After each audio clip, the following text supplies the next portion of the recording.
everyone. Welcome to 4-H Interviews with Pros. Tonight, we're excited to have Rachel Fillmore from Sevier County 4-H here to interview Alexi Licata, a product manager of employee experience. Thank you so much for being here.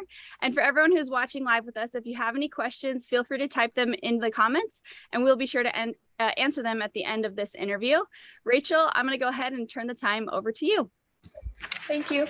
Okay, Lexi, can you tell us a little bit about what you do as a product manager over employee experiences? Yeah, absolutely. So as the product manager, my task kind of varies day to day to some extent, but a lot of what I do is I jump on a lot of team meetings where we collaborate and try to figure out what solutions we want to help implement to make the employee experience better. We also have some stakeholder meetings with some business partners where we act as consultants to help the business figure out solutions to, again, help make the employee experience better. I also help create employee experience surveys. So what those consist of are different questions to our employees, trying to figure out how their experience at John Deere is going. And then based on what they tell us in that feedback, that's what helps us figure out how we're going to create different solutions, what those solutions should be, where our priorities should be focused. And then we oftentimes like to send those out to maybe like a pilot group to see, okay, do you have any feedback on this? Do you think we're hitting the right marks? We also do some focus groups at times too, to help deep dive into maybe some of the employee experience and survey data to better understand how we can help assist the employee experience and ensure that all employees are having a good experience at John Deere and are having a positive impact on their work and outcomes. Nice. What does an average day look like when you're working remotely? So truly, the average day is very similar, I'd say, to what we would do in person. So all the things I just talked about, the team meetings, the stakeholder meetings, the data analysis, the resource and content creation, all of that's still happening while working remote. The main difference, I would say, is that you often hear about people talking about like water cooler talk or hallway banter and hallway conversations. That's the one thing where you don't have as much of those informal chats and where you can just pop over to somebody's desk and say, hey, I have a question. And instead of be a bit more formal about it, maybe send an IM or an email or set up a quick call versus being those informal conversations. But besides that, the work's very similar. Of course, you might have to log into meetings and maybe get a little camera fatigue. But a lot of times we try to be really flexible. If you've had a lot of meetings, we turn the camera off so you can just kind of rest your eyes a little bit, but have the conversation. And that's probably the main difference. Did you pick this career so it is because it is remotely, or? Yeah, that's a great question. So actually, no. When I originally had applied for this position, I thought it was going to be an in-person role. However, the lovely COVID came and impacted all of our lives in different ways. And that's what transitioned this job to be remote. We actually had a few times where we were going to go back into the office and try to do that, but then COVID spiked up and Deere, being very precautious and trying to keep all of its employees safe, decided, well, if you can work remote, let's keep it remote until COVID's underway. And now it seems that that's kind of the trend of the world where we're going, is we're going to keep staying probably working remote and having a more flexible schedule where you can be in person or remote and try to figure out what works for you. Okay. What makes you excited about having your job as remotely?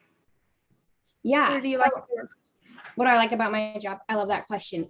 I love that I get to work with people and really impact a place that everybody works, and we work at least 5 days a week, probably maybe 4, depending on how your schedule is set up. So people are working a lot, and a lot of your life is spent in your job. And so being able to have people come into work and enjoy their experience and be able to have that positive impact on a place where they're at every single day makes me excited about my work. Nice. Do you get to work with like some of the farmers or just the people there at the building? Great question. So in my role, I don't necessarily work with the farmers. What we do is we help those who are helping the farmers and going out on equipment. So we focus more on our current employees who do have direct interaction with the farmers. Okay. What type of education and training prepared you to work in your position? Yeah. So when I went to undergrad, so the 4 years there, I got my bachelor's degree in sociology and anthropology. And then I got my master's in IO psychology. And a lot of people on IO, just in case you haven't heard of it, it's industrial organizational psychology. So what you can do with that role kind of varies and changes based on what your interest is. So with IO, you can do, say you want to focus on team building, building surveys, motivation, teamwork, or you can focus on training and development, creating performance assessments and appraisals, hiring, selection. So there's a vast array of things you can do with IO. But that's what I got my master's in. And a lot of people for their undergrad, where I went the sociology, anthropology route, a more common route is doing a psychology undergrad degree. So getting a bachelor's in some form of psychology. Okay. Is there any like certain skills that you need for your position?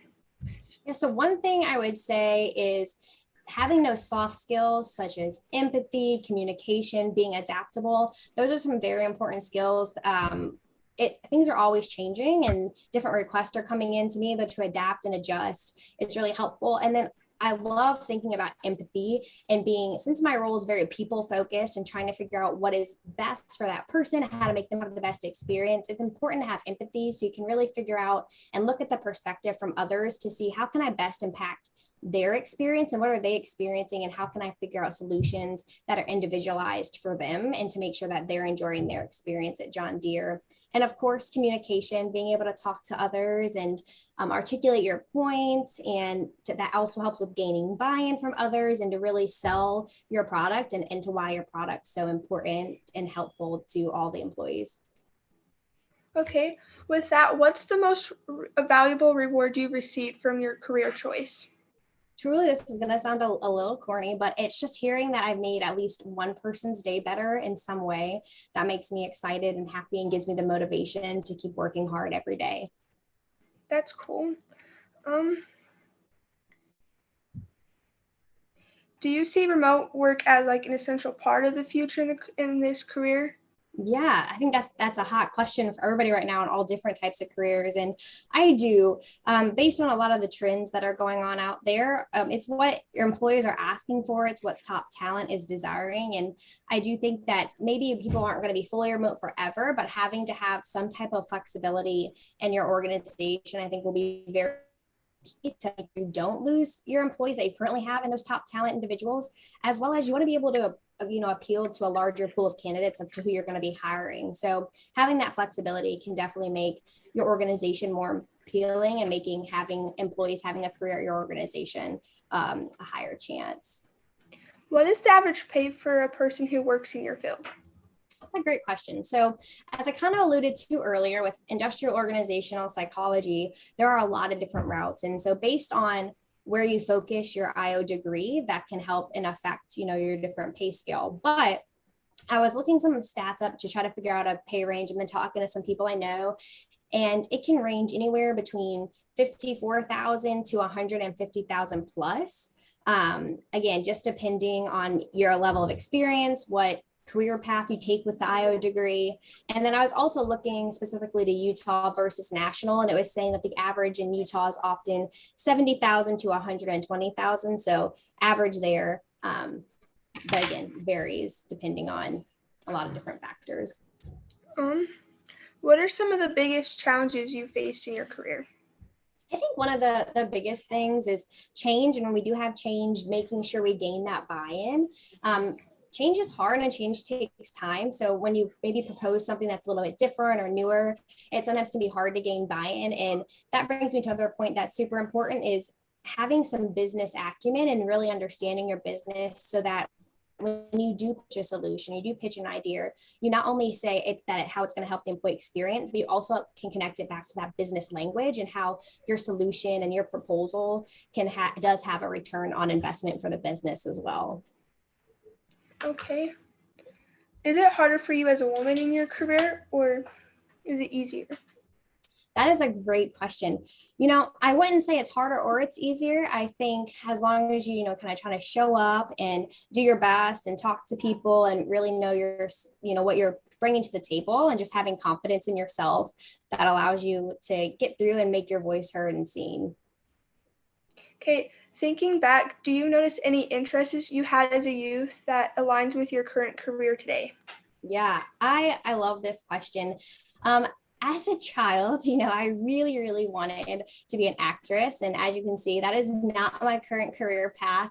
But I really loved entertaining people, and I liked getting to talk to people, make people laugh and smile. And I then changed at one point to wanting to be a counselor for the same reason, just to impact people's lives. And then I found out about this career. And so, although maybe I'm not acting on TV or doing necessarily counseling, I still get to have that people impact and that people connection. And so I would say my interest of just getting to know people and always loving to have a conversation and meeting strangers and hearing more about their life. This career has allowed me to do that. Okay,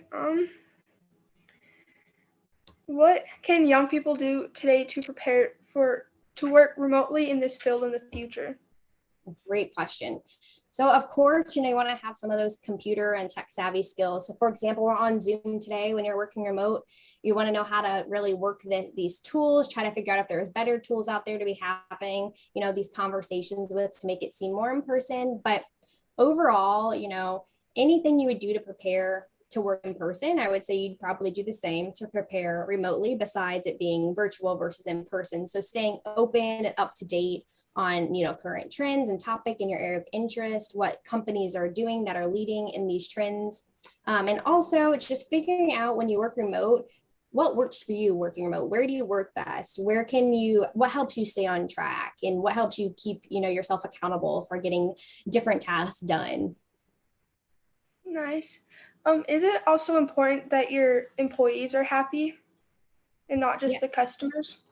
absolutely. I love that question because research shows that when you have satisfied employees, it also creates a better customer experience. So you really want to make sure that your employees are taken care of and they're enjoying what they're doing. They feel valued, they feel respected, they feel seen, they feel heard, they feel included.